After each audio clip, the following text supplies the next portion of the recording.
Lumber has ebbed and flowed, but it's still expensive. I mean, all the goods and services are expensive. It's half the price today off of a massive high. February. Off of a massive high. As is copper. And when I go buy copper to wire my house, which I did, it's expensive and a lot more expensive than when I wired my house just a few years ago. Right. Massively expensive. Just you and I can argue about it. It's right. 50% today as what it was in February. Same thing. Off of lumber a massive and high. Copper. No, not off of massive high. Have you bought chicken? Have you bought any of the food at the grocery stores that people have to live on? I'm asking the questions. Right. But my parents just built a house. This is my time. Okay, but what about, you're from Texas? Yeah. You have any idea how much the price of oil, West Texas Intermediate, has dropped in the last 3 weeks?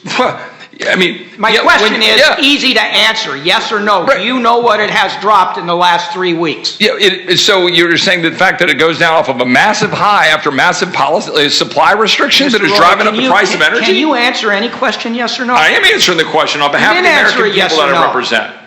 Yeah, I mean, people are. It has dropped. $4 a gallon gasoline. Yay! Yeah, it's down. That's awesome.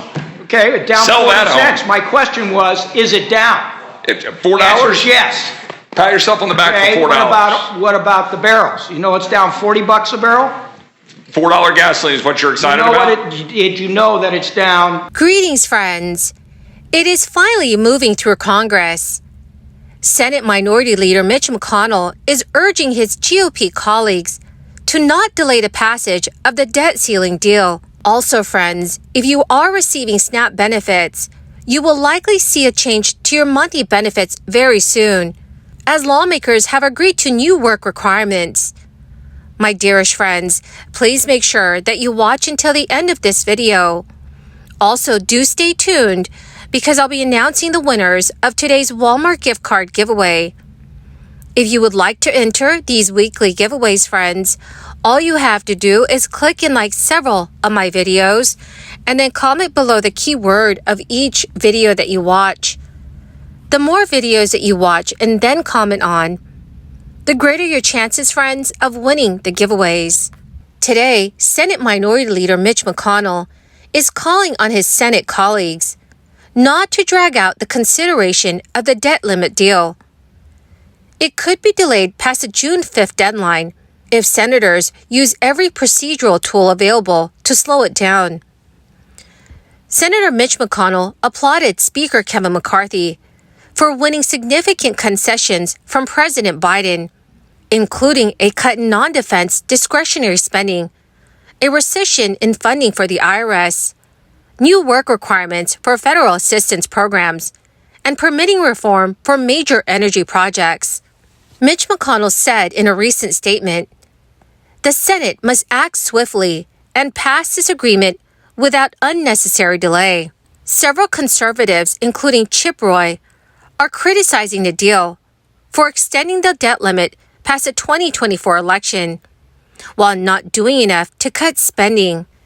They estimate it will add approximately $4 trillion to the debt.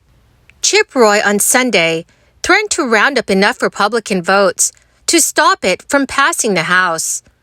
Senator McConnell framed the deal as a significant Republican win, despite complaints from some GOP lawmakers in both chambers.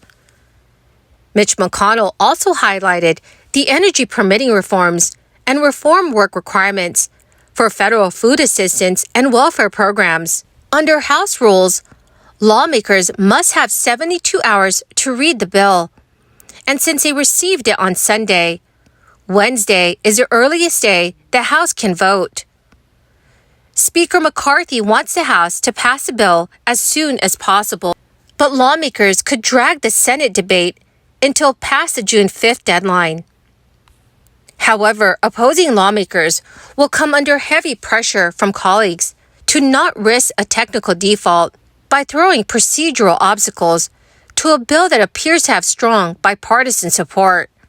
Both Republicans and Democrats are expected to lose some votes, and leaders on both sides have been telling the rank and file that neither side won everything it wanted.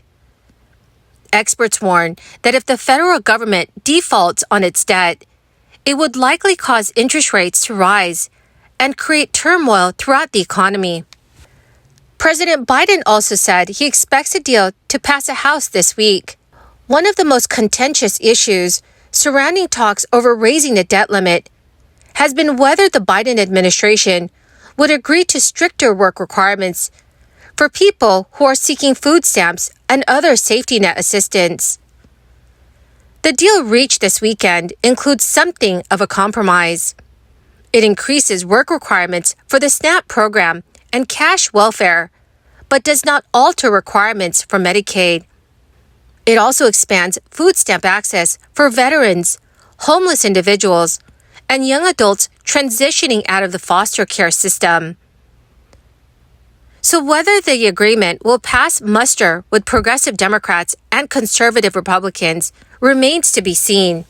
Speaker McCarthy is championing inclusion of work requirements as a win. But more conservative members have criticized a compromise as not going far enough.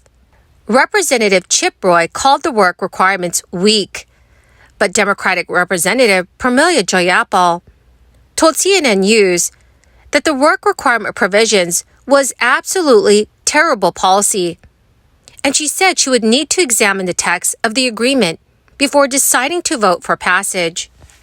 It is unclear how the modifications would affect the overall number of food stamp beneficiaries or how much money, if any, it would save the federal government.